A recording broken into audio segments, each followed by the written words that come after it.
There we go. Okay. My name is Leslie Harris, and I thank you for joining us for today's Internal Affairs Oversight Panel meeting, public meeting. This meeting is open to the public to attend and is being recorded through Zoom. Zoom has been set up for the video recording purposes only and is not an option for public participation at this time. Public comment will not be held during this meeting. You are welcome to submit any comments that you have to opatboards@boston.gov, and they will be acknowledged at the next OPAT Commission community meeting. I would like to welcome the other panel members, and I would ask that you would each introduce yourself to the public. Tina Miller. And I'm going to ask this very simple question. What type of work do you do? I'm a law professor. Thank you. Thank you. Good afternoon. I'm Allison Cartwright. I am a managing director with the Committee for Public Counsel Services. Thank you.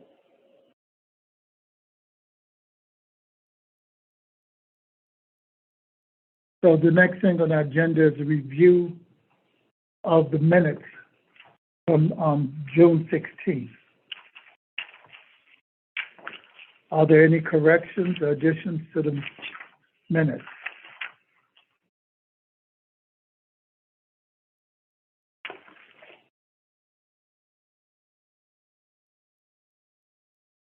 I see no correction. Likewise. Okay, I'll entertain a motion to accept. So moved. Second? All those in favor? Aye. Aye. The minutes have been accepted. Now we'll turn to our executive director's report. Good afternoon. Thank you all for coming. I'm Stephanie Everett. I am the executive of the Office of Accountability and Transparency. So I will go through this, talk about a little more information, try to slow it down for those who are listening online. So we need to have volume on this table as well. So starting with our FY23 budget, since our, you have to turn it down on that end. Since our last CRB, since our last meeting, Mayor Wu and the City Council have officially passed our FY23 budget. And we talked about this in the past, but it's now official. We have three investments that we want to highlight and talk about that I'm very proud of here. So the first one is that we have two, this year we'll have two high school students and college students that are paid internships. We've heard people talk about having internships in their office. We will actually have two paid internships that are year-round in our office. Our high school students will get paid $18 an hour, and our college students will get paid $22 an hour. We think it's very important that we continue the work of having youth voices in our office. And you will hear shortly from some of our youth participants from the summer, but the work that they do here is really important, and it's not just filing and answering phones. They do learn what it's like to be in this office through civic engagement, also what the investigators do. They do not get access to files, but we do. The investigative team has done great work of doing mock investigations, so they know what that looks like, learning the different levels of government as well as the branches of government. And so really just making sure that they're fully invested in social justice work. In addition, we did get funding to have a consultant come on board. Come on in. No problem. We have funding for a consultant. Part of our work is a semi-annual report that we have to submit every year to report out the BIPOC hiring, promotion, termination, and retention of BPD officers.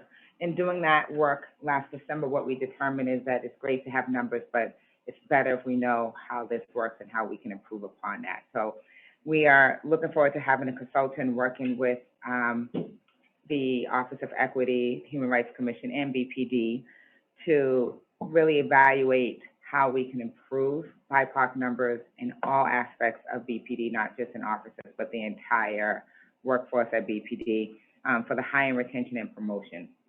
So we're doing a lot of internal work, and we'll talk about that as we get more into it. So we're hoping to have that in place.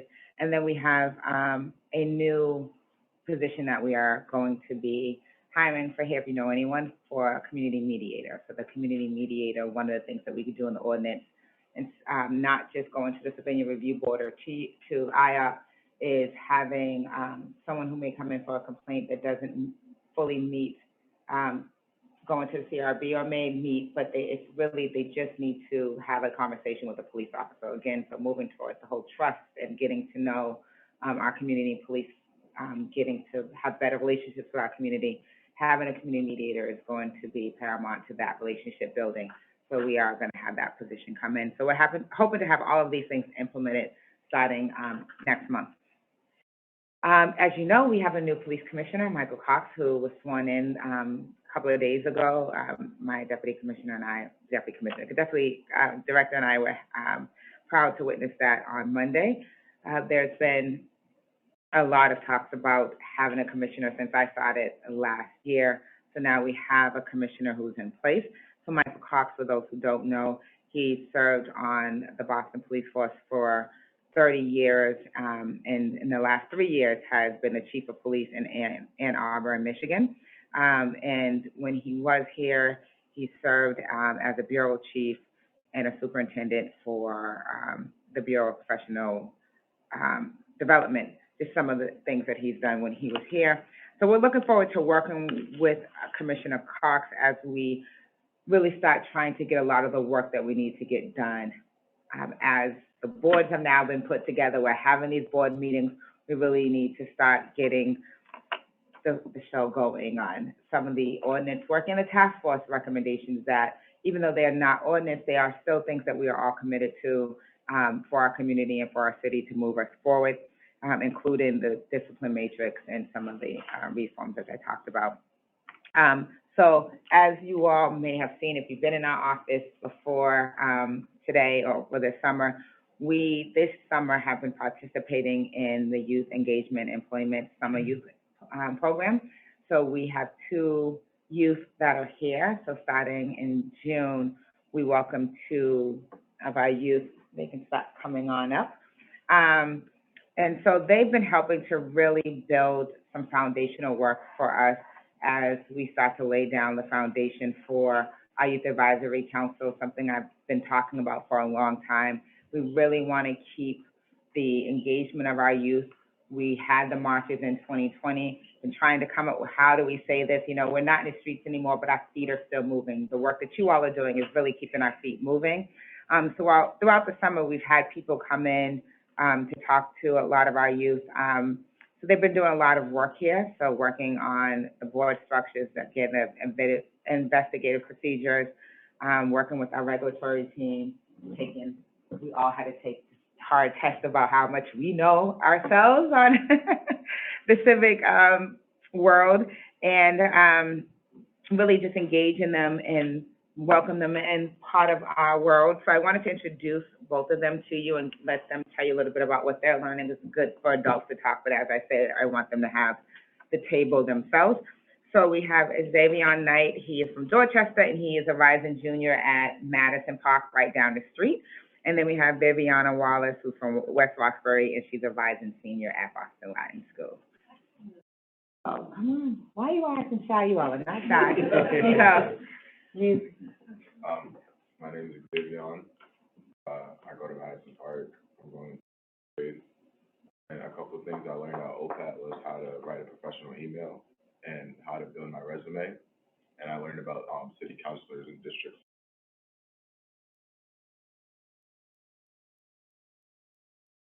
I go to Boston, appropriate, and a few things I did at OPAT was polling, learned how to write an investigative report, and we learned how to conduct an interview. And they both got headshots done, so it was really nice. We also got to take them up on the roof of bowling, if you all haven't gone up there, so that was really nice. Good job, well done. Thank you.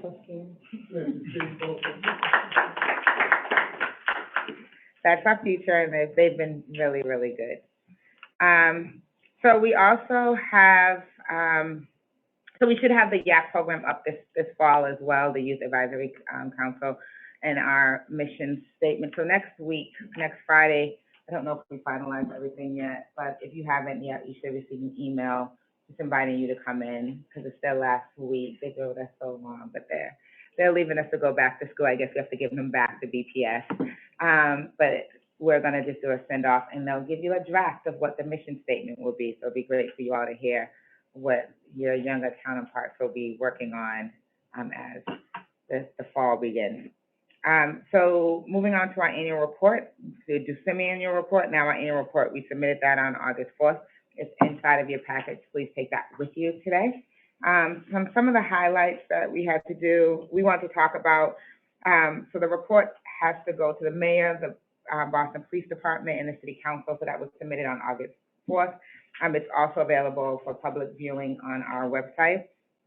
And so we really wanted to focus on what we've done in the last year. So focusing on the growth of our staff, you all, the nomination of the board, and the recent impacts of BPD's policies, and provide a glance as we look ahead on what we're looking at to do in the work as a whole at OPAT. And again, really just what does it look like to keep our feet moving and having the work go on. And so a lot of that is bringing the community back into the fold. So I think a lot of the time, what we found is that the marches are over and people are like, what are you all doing now? And we need people to know that we exist and where we exist and what we can do and what we need from them. So we are doing a lot of work to try to get to know OPAT work. We'll figure out, we're going to do some listening sessions with some other departments so they know who we are and how we can be of service, not just for police misconduct, but also what policies and procedures that are currently impacting them that they can have a voice in, and so that we can just do better as a whole of bridging the gaps between the police and our community to really work on strengthening that relationship and building that relationship. And so although not mandated by ordinance, OPAT knows that we have an obligation to, really impact our community in other ways, and that's, again, how we have the youth coming in. Nothing in our ordinance says that we have to do anything with youth, but we know that we need to do it. That's why we have the year-long internship, and we're paying them because we want to make sure that we touch on areas that we can. So dealing with the $8 wealth gap from 247, that's how we deal with it, by making sure that we give real-life skills so when people leave here, that they have the skill sets to move on and have a good resume. And so we will be asking for our board members to help us identify those who should be a part of our Youth Advisory Council, those who should be working with us as high school or college students. So please help us do that. And we're still hiring, but we do have some new members of our staff that I want to introduce you to. So last month, we welcomed 2 new members, Mariah and India. So Mariah is she's part of our exec team, but she's also our new policy and data analyst, which was something big that we needed to have. We have a lot of policy work and data that we're working on. So you may hear from Mariah more when she starts pulling things together. We're currently working on cadet stuff too.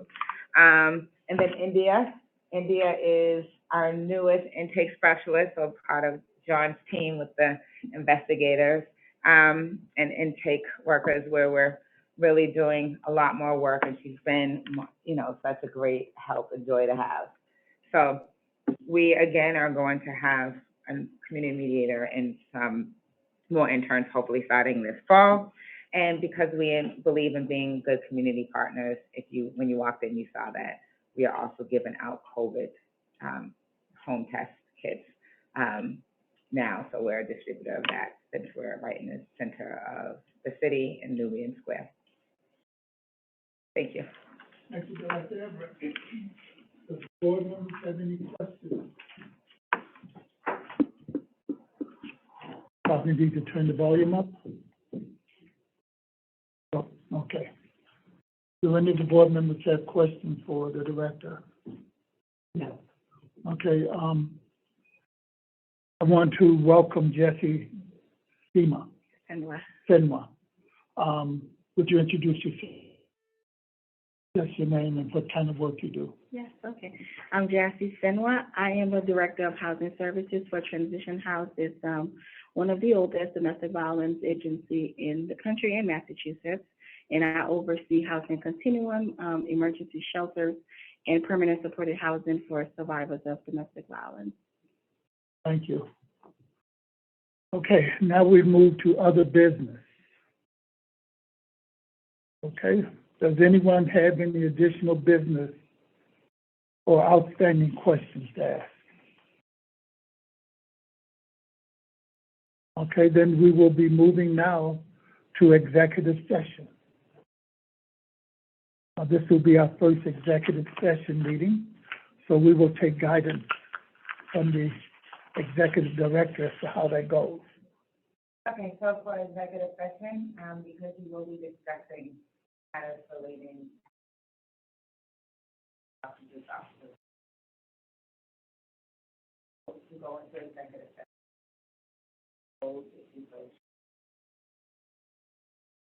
Your ordinance does not require you to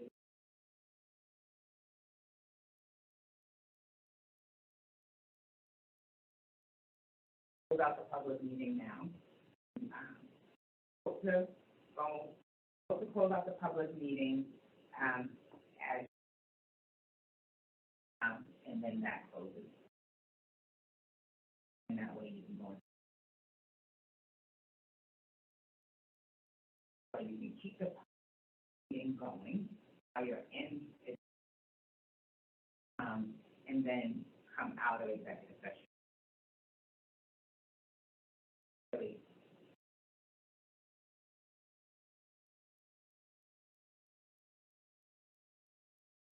Either way, we will close the certain, other room in front of, if I don't sound very.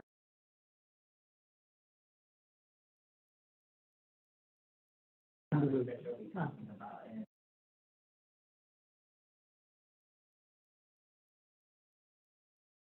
Okay, in that case, I would, at this point, close the public meeting and take a vote on going into executive meeting. it's a vote.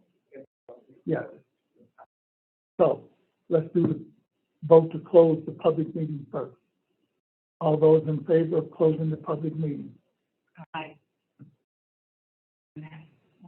Okay. The ayes have it. Public meeting is now closed. Vote to go into executive meeting. Is there a motion to go into executive meeting? So moved. Second. All those in favor of going into executive meeting? Aye. Aye. So we will be going into executive meeting at this time. We'll take a 5-minute break to get everything set up.